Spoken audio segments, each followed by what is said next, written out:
નમસ્કાર મિત્રો, વડાપ્રધાન નરેન્દ્ર મોદીના દિમાગી નક્સલવાળા નિવેદન બાદ શરૂ થયેલા રાજકીય ઘમસાણ વચ્ચે સોશિયલ મીડિયા પ્લેટફોર્મ એક્સ પર દિમાગી નક્સલ જનતા પાર્ટી નામનું એક નવું એકાઉન્ટ સામે આવ્યું છે. આ એકાઉન્ટ હાલમાં વિપક્ષના અગ્રણી નેતા, કન્ટેન્ટ ક્રિએટર્સ અને જાણીતી હસ્તીઓ સહિત કુલ 13 એકાઉન્ટ્સને ફોલો કરી રહ્યું છે.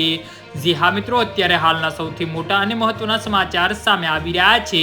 તો મિત્રો, સમાચારમાં વધુ વિગતવાર વાત કરીએ તો જેના કારણે સોશિયલ મીડિયા પર આ પાર્ટીને લઈ ચર્ચાએ નવો વળાંક લીધો છે. આ નવું એકાઉન્ટ લોકસભામાં વિરોધ પક્ષના નેતા રાહુલ ગાંધી, સમાજવાદી પાર્ટીના વડા અખિલેશ યાદવ, આમ આદમી પાર્ટીના સંયોજક અરવિંદ કેજરીવાલ, યુટ્યુબ ધ્રુવ રાઠી, સ્ટેન્ડઅપ કોમેડિયન કૃણાલ કમારા, અભિનેતા પ્રકાશ રાજ અને ફેક્ટ ચેકર મોહમ્મદ જુબેરને ફોલો કરી રહ્યું છે.